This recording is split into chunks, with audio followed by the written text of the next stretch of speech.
de Leyes y Justicia, que estoy feliz porque estoy rodeada de penalistas muy destacados.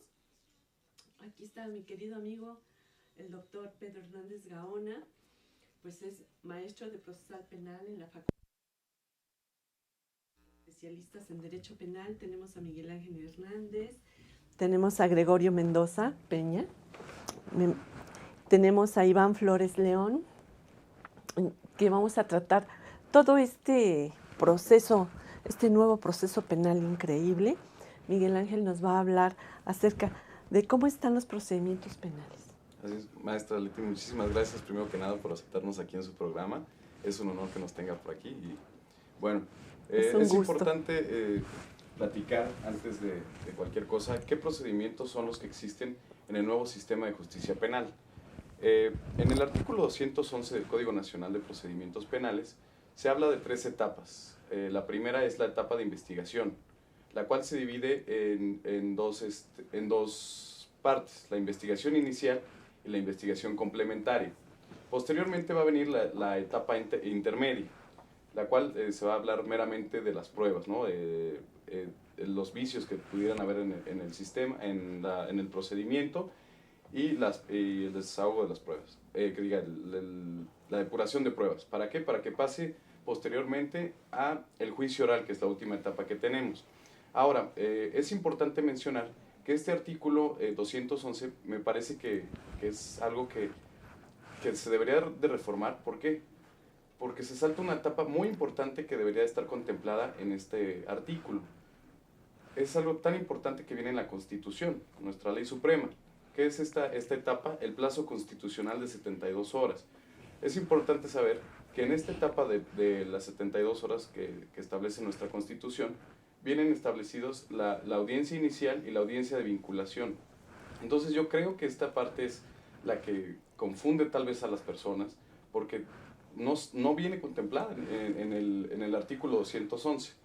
Entonces, pues es para mí un grave error que está ahí en el Código Nacional, donde se precisan las etapas, ¿no? Y bueno, como sabemos, la investigación inicial es donde la autoridad es el Ministerio Público, el que se va a encargar de conocer a primera instancia que inicia la carpeta de investigación, para posteriormente, si es prudente, hacer una formulación de imputación y así pasar con el juez de control al plazo constitucional de 72 horas, donde no se va a investigar, que se encuentra en la etapa de investigación, pero solamente se va a ver la situación jurídica de la persona. El juez vinculará a proceso o no para pasar a la investigación complementaria, la cual dura de 2 a 6 meses. Posterior a esto se formulará una acusación, que esta la hace el Ministerio Público ante el juez. ¿Para qué? Para pasar efectivamente a la etapa intermedia. En la etapa intermedia, como ya lo mencioné, se verán las pruebas que pasarán al juicio oral. Antes de pasar al juicio oral se va a hacer un auto de apertura a juicio, con lo cual da inicio a esta etapa de juicio oral. Y como ya sabemos, en la audiencia de juicio se tendrá otro juez, que es el juez de juicio oral o tribunal de enjuiciamiento. Cabe mencionar que aquí la palabra la tendrá primero el Ministerio Público para hacer sus alegatos de apertura, los alegatos de apertura posteriores de la defensa, luego el desahogo de las pruebas, al final serán los alegatos de clausura, primero el Ministerio Público y luego la defensa. Así es como están los procedimientos en términos generales, exactamente, ¿no? Pues Miguel Ángel, muy interesante. Y me gustaría que les dijeras a los que nos están viendo, nuestros cibernautas televidentes, ¿cuántos jueces hay? ¿Cómo es la intervención de cada uno de ellos en este nuevo proceso penal? Muy buena pregunta. Bueno, como lo mencioné, en la investigación inicial, que está dentro de la investigación, de la etapa de investigación, ahí la autoridad va a ser el Ministerio Público. Posteriormente, una vez que lo que antes se llamaba consignar, ahora formulación de imputación, pasa al juez de control. El juez de control va a conocer desde el plazo constitucional de 72 horas hasta el final de la etapa intermedia, ¿no? Entonces, aquí pasará ya con el auto de apertura a juicio, pasará a la audiencia de juicio oral, donde conocerá el juez de juicio oral o tribunal de enjuiciamiento. Esas son las autoridades en el nuevo proceso sistema penal, ¿verdad? Es tan interesante. Gregorio Mendoza Peña nos va a tratar un tema, pero antes nos va a hablar el doctor Pedro Hernández Gaona. Maestro, Leti, muchísimas gracias. Maestro. Gracias, Leti, te aprecio muchísimo por habernos invitado. Muchas y nada más para puntualizar lo que está estableciendo el maestro Miguel Ángel Hernández, quiero que tu auditorio sepa que obviamente tu servidor Pedro Hernández Gaona no está contento con el sistema. Me parece que el sistema no es adecuado. Déjenme decirles algo que mi querido amigo, que yo admiro mucho, fue juez penal. Entonces él tiene la experiencia del anterior sistema y del actual, que es maravilloso. Sí. Entonces por eso nos va a hacer todas estas aclaraciones y explicaciones. Como lo decía extraordinariamente Miguel Ángel, el Código Nacional, quien lo redacta, no se da cuenta de que no están bien los procedimientos. O sea, desde el principio del propio Código Nacional te desorienta. Porque realmente, como lo señaló Miguel Ángel acertadamente, y los procedimientos para que todos los abogados y toda la sociedad se entere, es, como ya lo dijo acertadamente, es la etapa de investigación, el plazo constitucional de 72 horas, la etapa complementaria, la etapa de intermedia, la etapa de juicio y una muy importante que también se le olvidó al Código de Procedimientos, la etapa de apelación. Esas son las etapas procedimentales que obviamente el código debería contemplar para que las propias personas que nos acercamos al código, como son los estudiantes, los maestros, los litigantes, incluso los jueces, no se confundan, porque ahí viene ¿para qué sirve una y para qué sirve la otra? Sí. Y otra cosa que estaba diciendo ahorita Miguel Ángel, estoy de acuerdo, es, por ejemplo, la etapa complementaria. Esta etapa complementaria realmente a mí me parece que o desaparece el plazo de 72 horas o desaparece la etapa de intermedia. ¿Por qué? Porque cuando viene, como lo decía Miguel Ángel, cuando viene ya antes era la consignación, bueno, ahora es, cuando se hace la formulación de imputación, empieza a correr el plazo de 72 horas. Y el juez tiene 72 horas, lo puede dictar su auto de vinculación en la propia audiencia inicial, dentro de 72 horas, o bien lo puede dictar dentro de 144 si duplica el plazo. Y el juez dicta su auto de vinculación, correcto. Y la etapa complementaria es para que el Ministerio Público, ¿qué haga? Corrija los errores que comete el Ministerio Público. El Ministerio Público, si comete errores en la etapa de investigación, los puede corregir en la etapa complementaria. Pues yo estaría de acuerdo ahí. En lo que no estoy de acuerdo, Leti, es que hay un momento en el que el Ministerio Público hace su formal acusación y la hace por escrito. Si estamos hablando, bueno, la hace por escrito. Si estamos hablando de juicios orales, bueno. El punto es que puede modificar lo que hizo el juez en el auto de vinculación. O sea, puede haber una modificación de lo que dijo el juez, de la clasificación que hizo el juez del delito. Eso no puede ser. No. O sea, es faltarle al respeto al juez. Claro. Entonces, ahí creo yo que fallamos en los procedimientos penales. Por eso me permití hacer un poco... Está fabuloso para precisar, porque ahí está mal. Claro. Y ahí viene... Y en este momento se está ventilando en el Congreso de la Unión si desaparecen la etapa de plazo constitucional 72 horas. No se sabe qué va a hacer, Leti. No se sabe. Entonces no saben. Entonces habría que hacer una reflexión clara, concreta, definir cuáles son los procedimientos perfectamente para que todo el mundo lo entienda. Y sobre todo, ¿cuál vas a desaparecer? Porque yo pienso que sí, uno u otro tendrían que desaparecer, como está el sistema. Porque para mí, para Pedro Hernández, el punto fundamental de los errores que tenemos en el sistema jurídico mexicano arranca desde el inicio de la investigación inicial, con el Ministerio Público. Leti, los mismos problemas que teníamos con la averiguación previa, los tenemos ahora con la carpeta de investigación que hacen los señores agentes del Ministerio Público. Todo a escondidas, todo en secreto, no te permiten nada, hacen lo que quieren y hay una corrupción tremenda. ¡Ah, qué tremendo! Oye, pero el plazo de 72 horas es importante porque se analizan los elementos.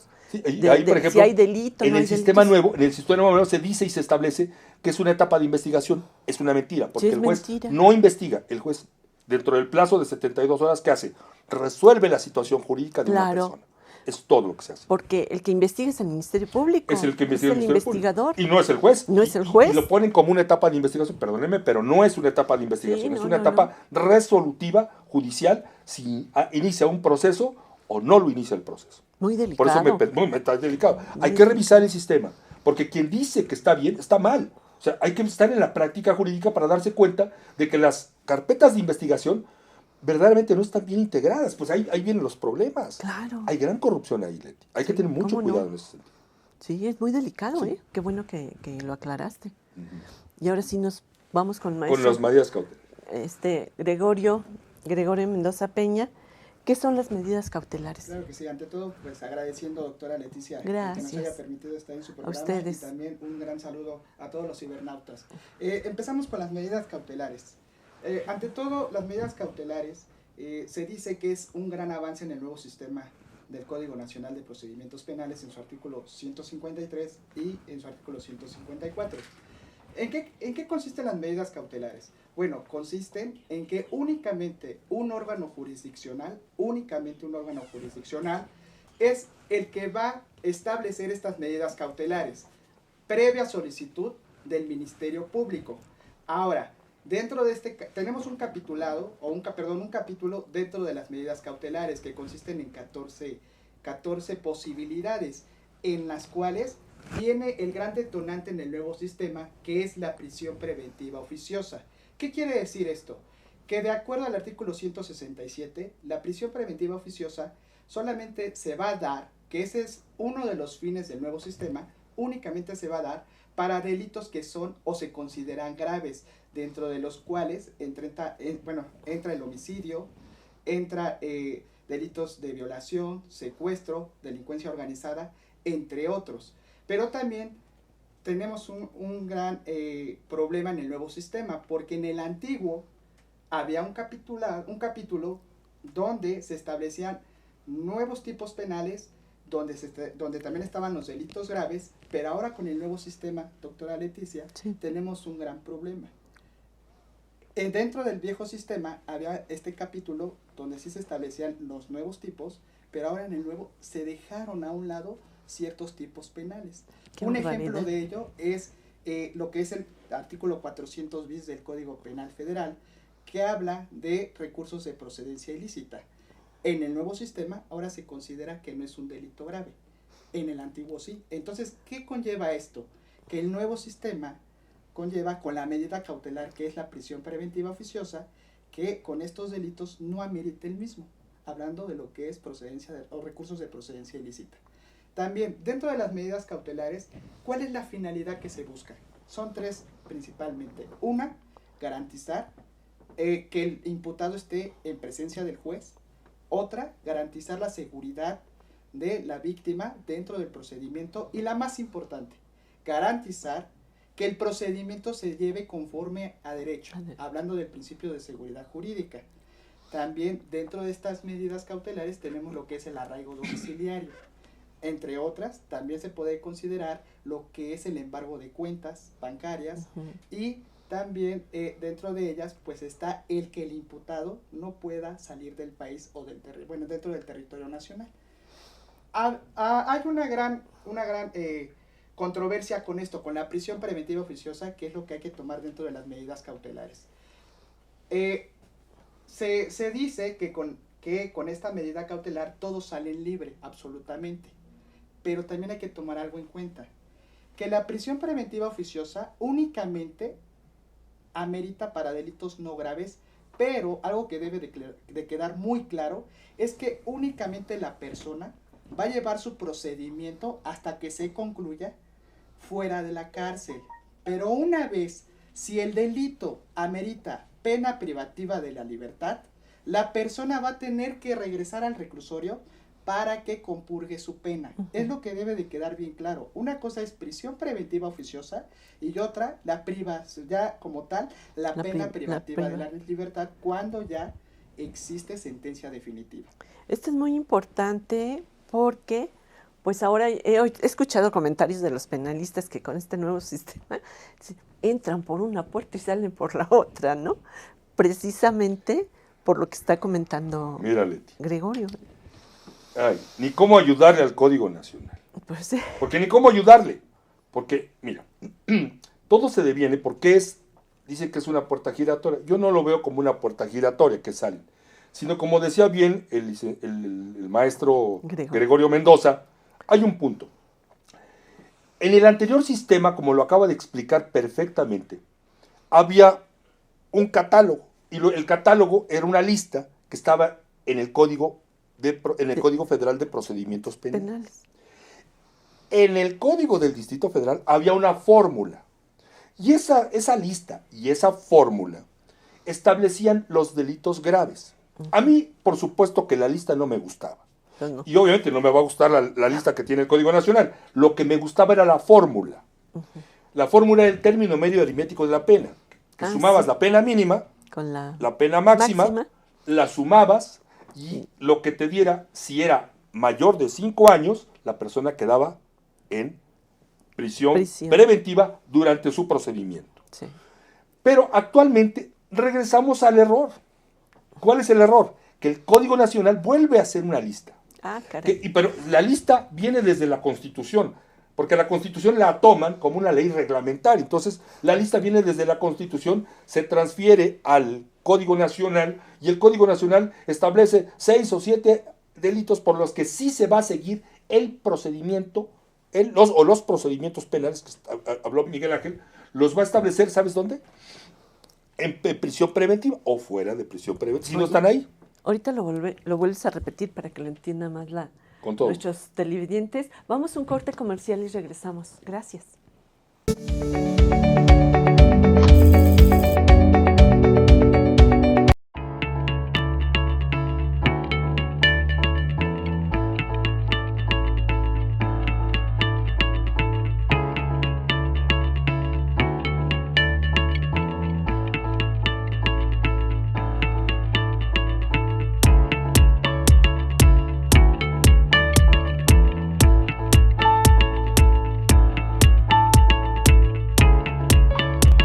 Estamos seguros que construyendo a través de la gente podremos trabajar y sobre todo contribuir en los resultados de su negocio.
Rosso Fragola. Arte en fresa que seduce tus sentidos.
Cuando la vida te pone a sudar, hidrata la vida. Electrolit, científicamente hidratante.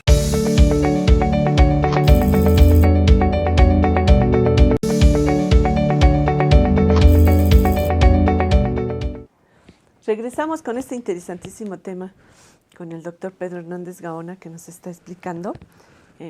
Pues regresamos contigo, doctor. Las famosas medidas cautelares. Bueno, como te comentaba yo, de las 14 medidas cautelares que se pueden utilizar en el nuevo sistema de justicia penal que ya mencionó el maestro Gregorio Mendoza Peña, pues la última es realmente la prisión preventiva. Nadie quiere estar en prisión. Claro. Pero ahí, como lo mencioné, es muy importante lo que te estoy diciendo en este momento, porque de ahí se viene gran parte de las personas que han salido fuera de la cárcel.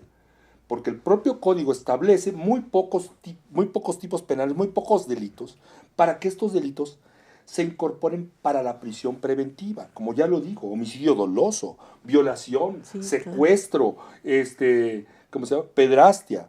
Entonces son muy pocos los artículos.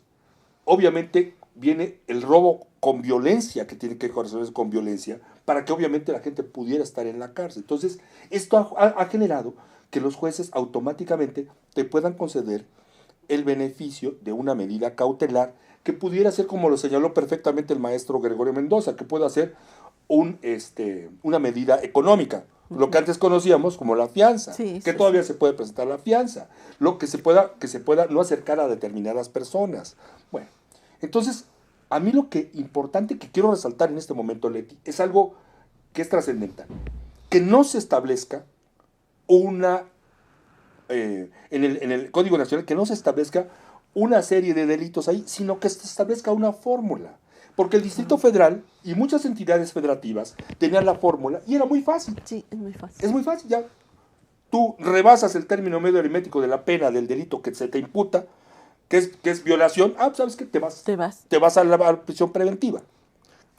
Y ahí podrías variar de 5 años, podrías bajarlo a 4 o subirlo, si quieres, a 6, a 7. Bueno, y sería más fácil, te quitarías de problemas. Claro. Aunado a esto, Leti, ahorita vino un punto importante que permitió que la gente, como lo dijo el jefe de gobierno, salían 4,000 personas.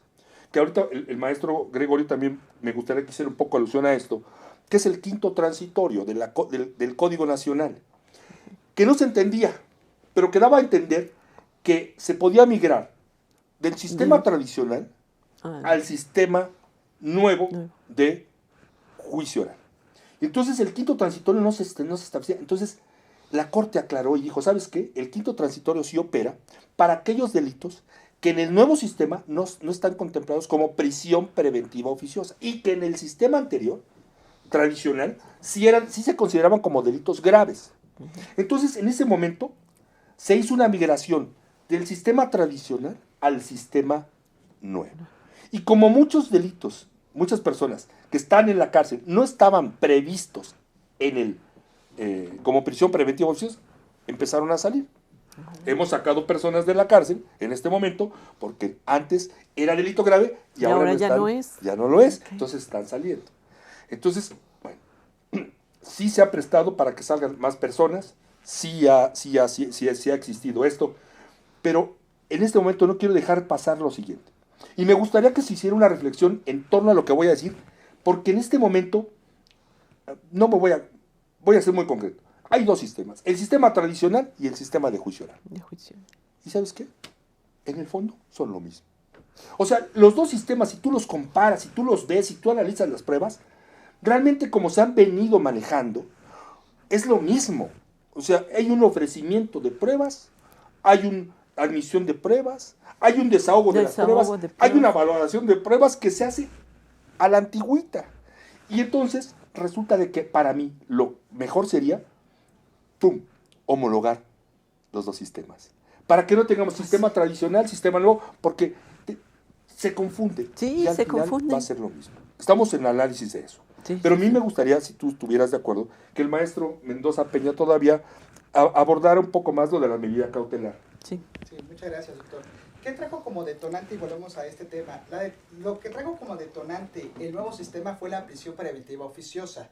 y consigo trajo el artículo 5º transitorio. ¿Qué quiere decir esto? Como bien lo explicó el doctor Pedro, doctora Leticia, es que el 5º transitorio homologa lo que es la prisión preventiva del viejo sistema al nuevo sistema, dando la oportunidad de que muchas personas que estaban dentro del viejo sistema, dentro de la prisión o prisión preventiva en el viejo sistema por delitos graves como posiblemente lo que hablaba del 400 bis, que son recursos de procedencia ilícita, al momento de homologarlo con el 5º transitorio, que es una reforma constitucional, se trasladara al nuevo sistema y tuvieran su inmediata libertad, pero aclarando nuevamente que únicamente hasta que existiera la sentencia, porque posiblemente esa persona que con el nuevo sistema salió libre, va a tener que compurgar y tendrá que regresar a la cárcel. En pocas palabras, eso es lo que habla el 5º transitorio, homologar del viejo sistema al nuevo sistema con la oportunidad de que los imputados lleven su procedimiento fuera. Ahora, también, ¿qué otras consecuencias ha traído la prisión preventiva oficiosa? Hablamos de un Código Nacional de Procedimientos Penales que establece que el término medio aritmético para que se otorgue una medida cautelar no debe rebasar el término medio aritmético. Esto quiere decir 5 años. Pero existe una contradicción ahora, porque si hablamos de un código nacional que es el procedimiento adjetivo, ahora tenemos que tomar en consideración también lo que son el derecho sustantivo, el código penal de cada entidad, más el código federal. Esto está chocando por el término medio aritmético y es donde vienen algunos problemas en algunas entidades federativas. Tan es así que ha traído como consecuencia que cuando un juez de ejecución de sanciones va a aplicar el nuevo Código Nacional, está aplicando tanto el nuevo Código Nacional como un código de la propia entidad federativa. Entonces, o aplicamos totalmente un solo orden o estamos con conflictos de leyes. Claro. Ese también es otro problema, doctora. Sí, pues sí. Está delicado, ¿no? Muy delicado, ¿no? La verdad es que es muy delicado. Mira, así como critico, porque para mí el origen del mal está en la Constitución. O sea, que no está sistematizada la Constitución, no estaba sistematizada el sistema tradicional. ¿Y sabes qué? Desaprovecharon la oportunidad para sistematizarlo, ordenarlo, para que las personas que no son doctas en derecho entendieran sus derechos y entendieran sus obligaciones. Y estaba bien. Pero no está, es un galimatías la Constitución. No. Pero aquí lo interesante, un pro que se tiene, fíjate que ahorita que dijo el maestro me acordé, es que antes había 34 códigos de procedimientos penales. Las 31 entidades federativas, 32 el Distrito Federal, 33 el Código Federal de Procedimientos Penales y el Código Militar. Sí. Hoy, debo aplaudir, eso sí, e indiscutir, hay un solo Código Nacional de Procedimientos Penales que nos tiene que unir y que es más fácil uno solo para que nos pongamos de acuerdo. Que al ratito voy a hablar un poquito de la capacitación, pero se trataba de unificar para que no hubiera tantos problemas. Había códigos ya estatales que cada quien tenía sus propias cosas y sus innovaciones. Sí. Y entonces chocaba con otro código. Entonces se decidió, y yo eso sí lo debo de aplaudir, a la persona que esto que estoy comentando se hizo desde 1985 con el maestro Sergio García Ramírez y con el doctor Pedro Hernández Silva. Sí. Estaba el doctor Carpizo auspiciando y el maestro Héctor Fix Zamudio, en donde se retomó una idea muy antigua de que hubiera un solo código de procedimientos penales. Y entonces, maravilloso, porque nada más es uno, no son 34. Sí. Porque bueno, ese es un pro que se tiene. Con eso sufrimos mucho los litigantes. No, totalmente. Te pasabas de un estado a otro y tenías que saber, y si no sabías... Y estar estudiando y viendo. En cambio, hoy la gran ventaja es que hay un solo Código Nacional de Procedimientos Penales. Seguimos adelante con el siguiente tema, si no, no vamos a... Podríamos abordar aquí en un solo tema. Si no hacemos la parte 2. Y aquí a tus televidentes, a tus radioescuchas, les ofrecemos que, si tú estuvieras de acuerdo, podríamos hacer una representación aquí de lo que es una audiencia actual del juicio oral. Para que tú vieras cómo se maneja las personas que intervienen, como te lo decía hace un momento Miguel Ángel, cómo interviene el juez de juicio, cómo interviene el asesor jurídico, el Ministerio Público, la defensa, las víctimas, y podríamos hacerlo en el espacio que tengamos. Perfecto. Creo que eso les podría ayudar mucho a tus... Les ayudaría más. Y aquí. Porque, pues, déjame decirte que este programa pues ya es famosón. No, muy famoso. Y tenemos No. bastantes, gracias a Dios, televidentes, cibernautas, como ahora se les dice. Cibernautas. Que siguen nuestro programa y pues sería fabuloso. ¿Sí? El día que tú nos digas, con mucho gusto lo hacemos. Tú me pones la fecha, ya sabes. Okay, si me permite el uso de la voz, doctora, Por favor. para cumplir sobre estas medidas cautelares. Aquí hay una desventaja con las medidas cautelares. La desventaja está en que todo se va a solicitar al Ministerio Público. No únicamente las medidas cautelares, sino también otros procedimientos como el procedimiento abreviado y acuerdos reparatorios, entre otras medidas alternas. ¿Qué conlleva esto? Pues el monopolio del Ministerio Público, del cual hablará nuestro compañero Iván. ¿Qué tal? Iván. Muchísimas gracias por la invitación a este espacio. Vamos a hablar de una figura tan importante en México desde su creación en la Constitución de 1917. Hablamos de la figura del Ministerio Público. Actualmente se le piensa cambiar el nombre como Fiscalía, pero en realidad es un Ministerio Público. ¿Qué implica esto? El Ministerio Público es el que conoce, o la primera autoridad que va a conocer. Bajo su mando, él tiene la obligación de investigar. Bajo su mando se encuentra la policía y los peritos. Pero él de primera mano debe de llevar todo en la etapa inicial de investigación, que se traduce en una carpeta de investigación. Y es aquí donde yo quisiera hacer énfasis, porque es el verdadero problema y reto que tiene este nuevo sistema. Lamentablemente, a los ministerios públicos no se les ha capacitado lo suficiente. Yo creo que otro problema que implica es cómo se destinan los recursos. Implica que el Ministerio Público, ahora con el nuevo Código Nacional de Procedimientos Penales, tiene la llave para entrar y para salir de un procedimiento penal. ¿Por qué? Porque, como bien lo comentaba mi compañero, el Ministerio Público en ciertos momentos, o es decir, ahora con este nuevo código, tiene el monopolio de la acción penal para aplicar tanto acción penal, facultad de abstenerse y de investigar, criterios de oportunidad, soluciones alternas o los llamados MACs, medios alternativos de solución de controversias. Obviamente esto está fijado en plazos desde el inicio hasta antes de la apertura a juicio oral, como bien decía mi compañero Miguel Ángel. El problema esencial radica en que es la institución que puede permitir la impunidad y la corrupción. El doctor Pedro Emiliano Hernández Gaona bien lo ha dicho, y ahora lo que se debe de grabar no solamente son las audiencias, sino también las actuaciones dentro del Ministerio Público, porque esa es la llave para entrar y para salir. El Ministerio Público lamentablemente sigue con el chip anterior, sigue actuando como si estuviera investigando o haciendo averiguaciones previas con el nuevo sistema. Los operadores del sistema anterior son los nuevos operadores, y es decir, tienen algún problema con implementar el nuevo. Un ejemplo en la etapa inicial es el artículo 140, que permite la libertad durante la investigación en algunos delitos, como bien el doctor Pedro y el maestro Gregorio Mendoza lo han dicho. Te permite obtener tu libertad. Esto no implica que no estés en el proceso penal, simplemente obtener tu libertad, porque no debemos pasar en alto que este nuevo sistema es de justicia restaurativa. Es decir, solo aquellos problemas o aquellos delitos de gran trascendencia van a pasar a juicio oral, porque si no, no habría ni los recursos humanos, Sí, claro, ni la capacitación para poder llevar todo el juicio oral. El sistema colapsaría y está colapsando. ¿Qué está pasando?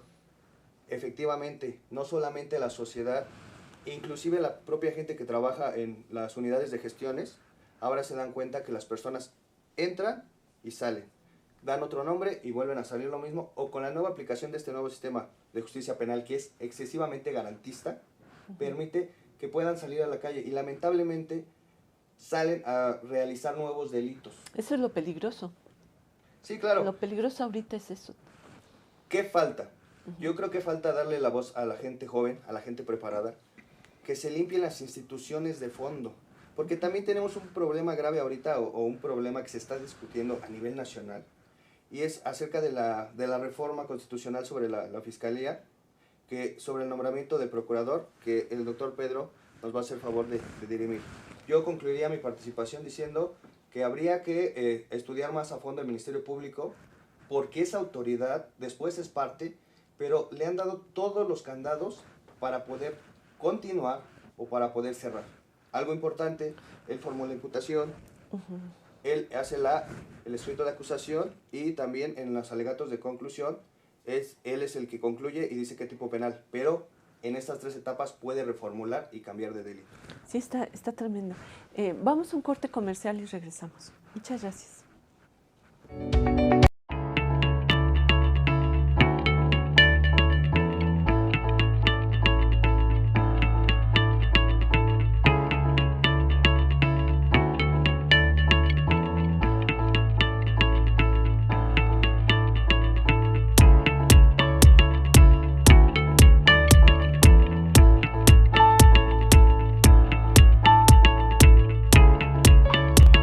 Estamos seguros que construyendo a través de la gente podremos trabajar y sobre todo contribuir en los resultados de su negocio.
Rosso Fragola.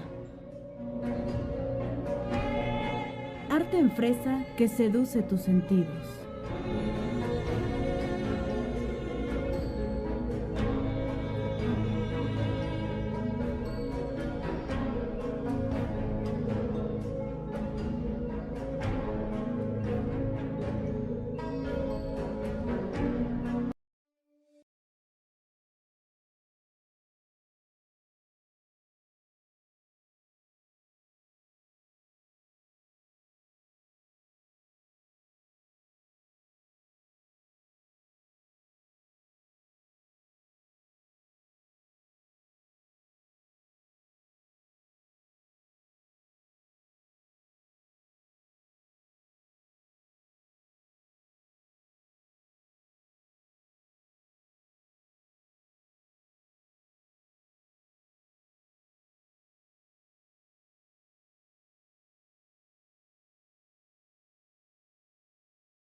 Cuando la vida te pone a sudar, hidrata la vida. Electrolit, científicamente hidratante.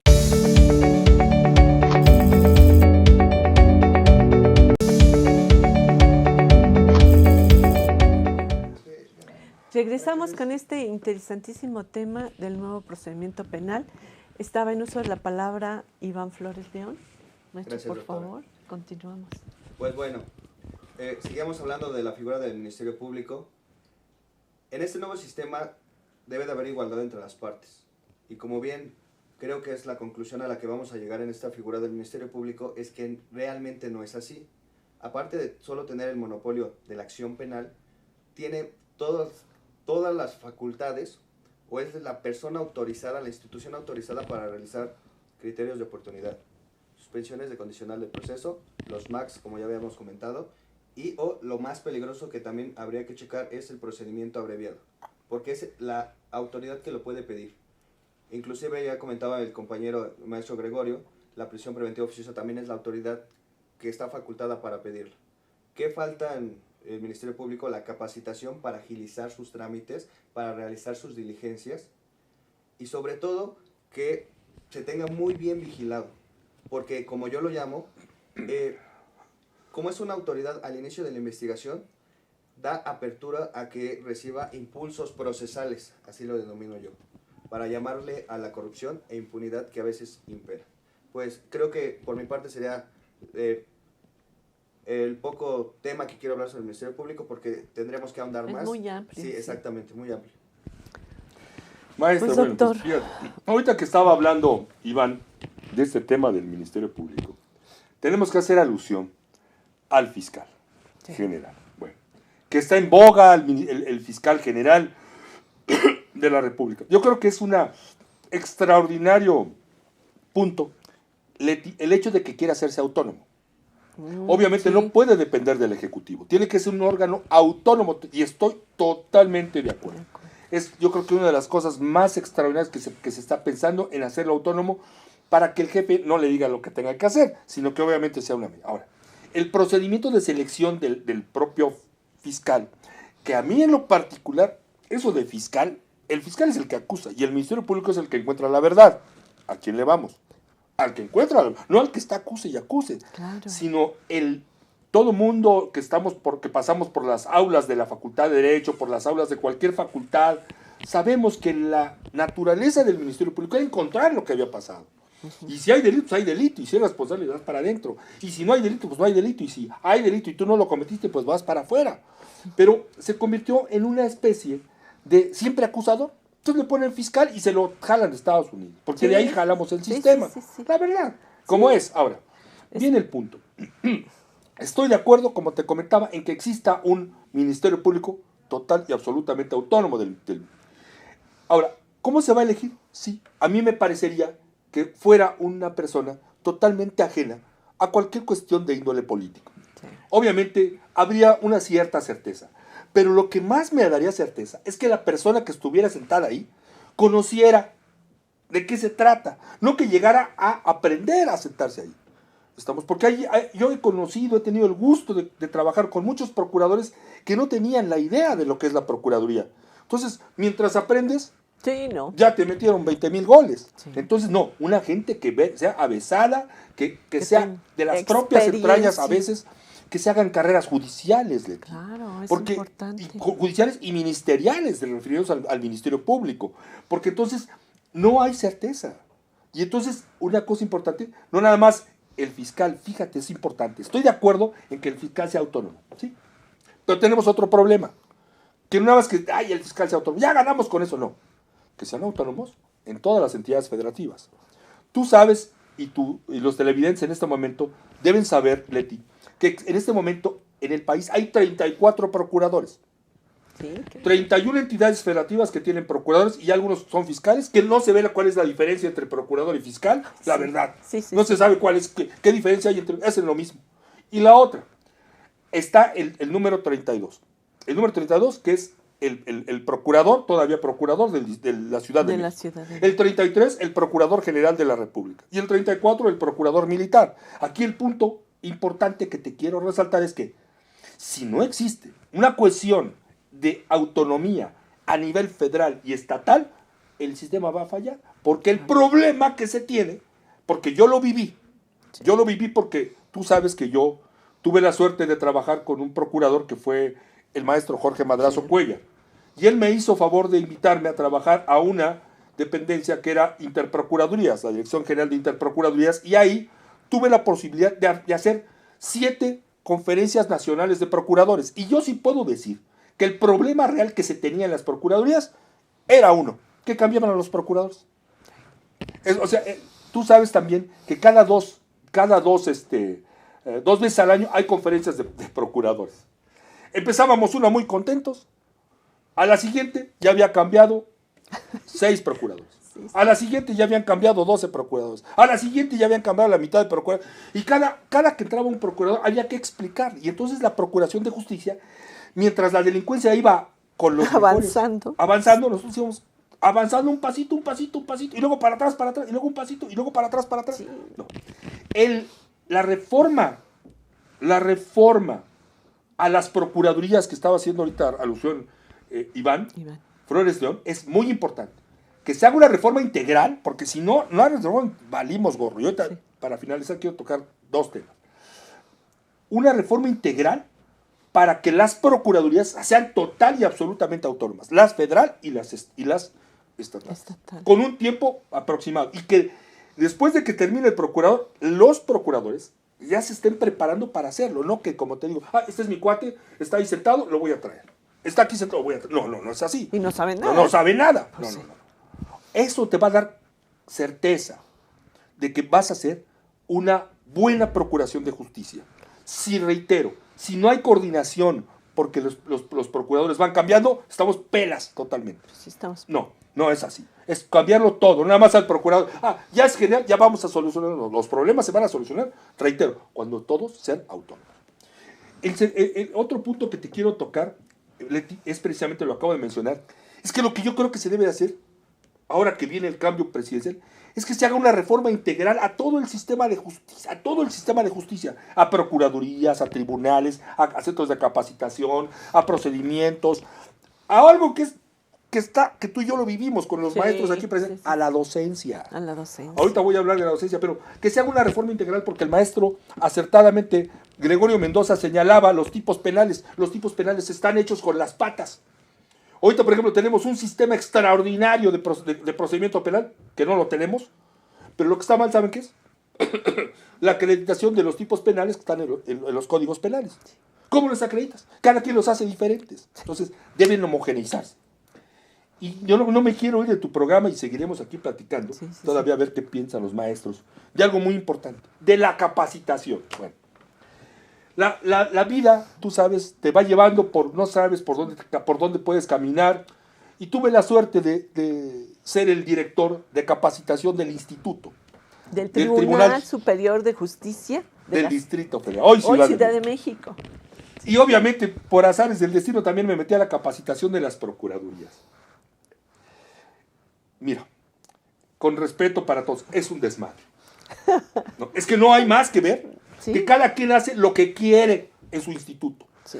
No hay homogeneización de programas. Las escuelas, como ahorita lo mencioné, tienen su propio programa. ¿Y cuántas escuelas y facultades? Pues cada quien lo hace como quiere. No hay un órgano central. ¿Qué estamos proponiéndolos aquí hoy presentes? Que se establezca una institución nacional que unifique la capacitación y que la supervise, para que de ahí pasemos a algo muy importante, que los jueces están abusando de esta situación, que vean que las personas que están sentadas ahí verdaderamente sepan, que sean doctas en la materia jurídica, porque ahorita el juez te puede cambiar. Sí. Dice, no sabes, te cambio.